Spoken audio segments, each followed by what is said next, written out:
مرحبا، كيفكن اليوم؟ ان شاء الله تكونوا بصحة منيحة يا رب. اليوم كمان معنا وصفة جديدة، هي عبارة عن المبروشة او المشمشية. ما بعرف اذا عندها اسامي تانية، بس نحن كنا عم نسميها المشمشية وفي عالم بيسموها المبروشة. تطلع معنا بهيدا الشكل. بما انه هلا نحن صايمين صوم الميلاد، ينعاد عليكم بالصحة وراحة البال يا رب. فحبيت انه اشارككم هيدي الوصفة. رح ورجيكم كيف بيطلع شكلها. عم تلاحظوا شكلها ما شاء الله، عن جد شكلها كتير وريحتها كتير كتير حلوة بالبيت، بس لازم دوقها. انا بعد ما دقتها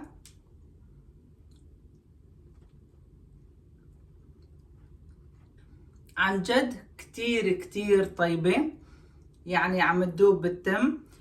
نسبة المربى فيها منا كتيرة. هلا بما انه كانت مربى الفريز فبتكون ما بتكون جامدة مثل مربى المشمش. هلا اذا انتم عندكم مربى المشمش حطوا الكمية كمية المربى حسب الرغبة يا جماعة. ما حبيتها تكون كتير حلوة، بس طعمتها ولا اروع. اذا حابين تتعلموا الوصفة مع المقادير تفضلوا معي على الفيديو.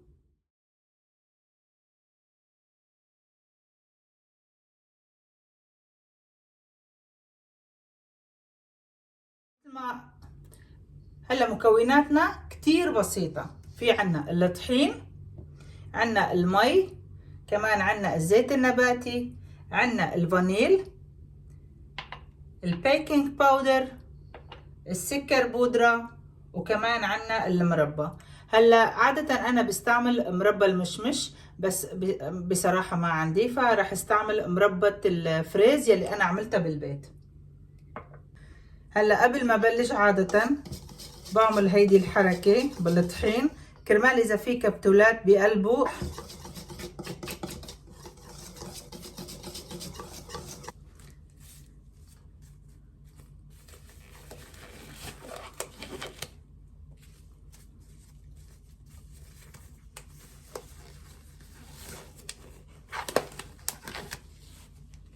شمر عنا. هلا رح نضيف السكر. مثل ما رح تلاحظوا عن جد الطريقة ولا اسهل. السكر،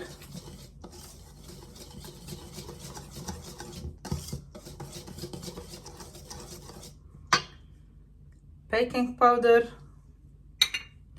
الفانيل. هلا انا رح تلاحظوا الكمية كتير كبيرة لانه عملت الدبل من الوصفة اللي رح حطها بالفيديو، فما تيجوا تقولوا لي انا عملتها كانت الكمية قليلة. لا، انه هيدي دبل.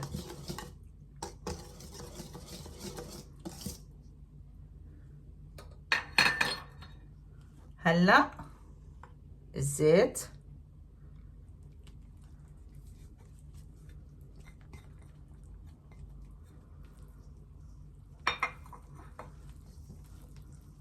مثل ما عم تلاحظوا ما ضفت المي. رح انطر لبين ما اعجن العجين كله مع الزيت. بعدين اوقات بنعوز كل الكمية، اوقات ما بنعوز الكمية يلي رح احطها ضمن الفيديو، حسب الطقس، حسب نوعية الطحين كمان.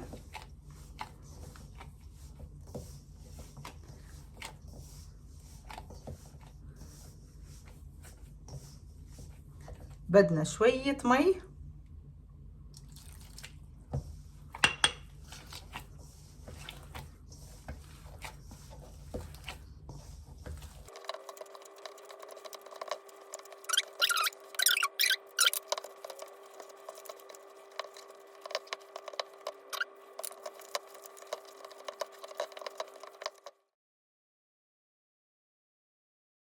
وقت اللي بدكم تحسوا بالعجينة لازم يكون ملمسها بهيدا الشكل. عم تلاحظوا ما عم تلزق بالايد، كتير ملمسها ناعم.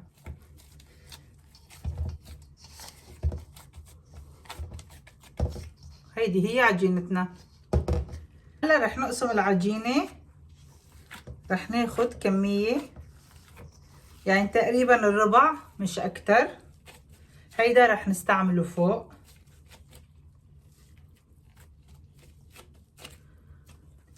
رح حطها بالبراد لبينما مد هيدي العجينة بالصينية.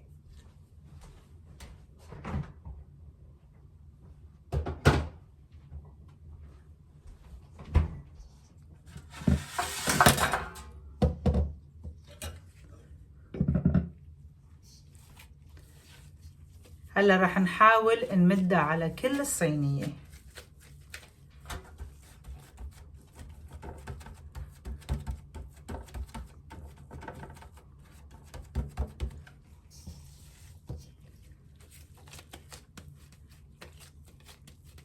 رح نتعامل معها مثل الكبة بالصينية يا جماعة. كيف عم نمد الكبة بالصينية رح نمدها بهيدا الشكل.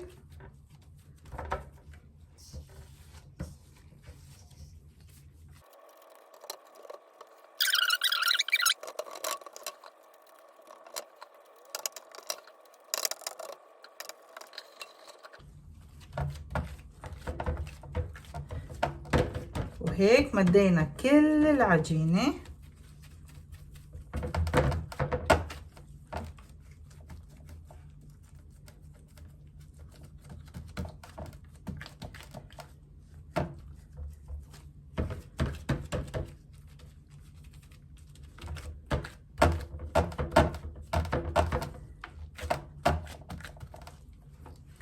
مثل ما عم تلاحظوا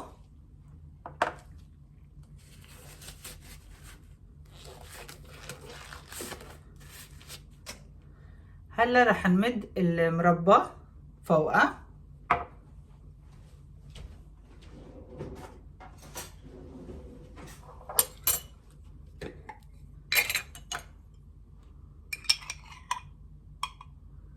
هيدي المربى انا عملتها بالبيت.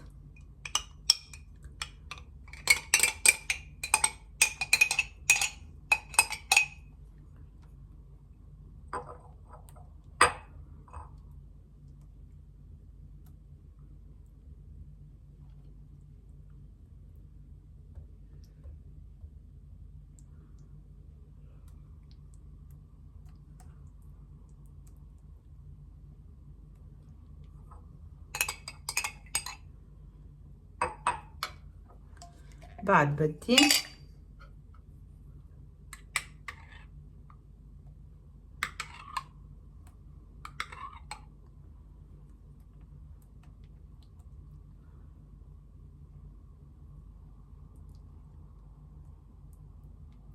مثل ما قلت لكم اذا في عندكم مربى المشمش كتير بتطلع طيبة بمربى المشمش، بس انا عندي بصراحة ما في، فرح نستعمل الموجود بالبيت.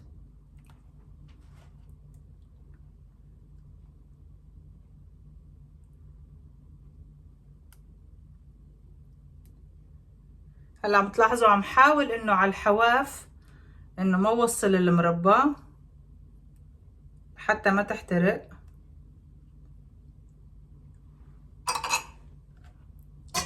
بهيدا الشكل.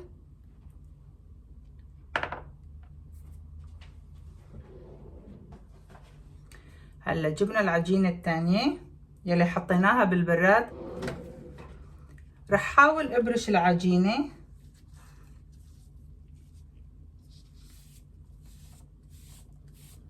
بهيدا الشكل.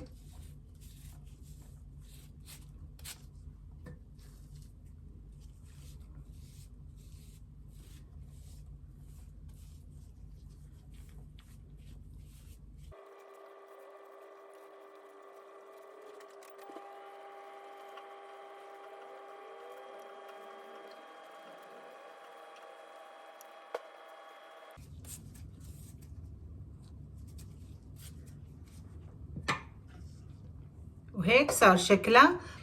بأثناء ما عم نبرش العجينة حمينا الفرن على درجة حرارة 220. أول ما حطها بالفرن رح وطي درجة الحرارة على 180 درجة لمدة 30 ل 35 دقيقة. هلا مثل ما عم تلاحظوا حطينا الصينية، انا حطيتها كتير قريبة لصاج تحت كرمال انه تاخد لون من تحت كمان. هلا رح اوطي درجة الحرارة على 180 35 دقيقة.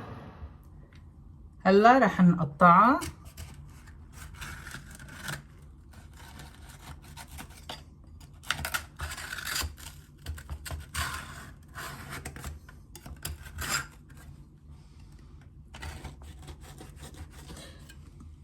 اهم شغلة انه تنطروا لحتى تبرد كتير منيح.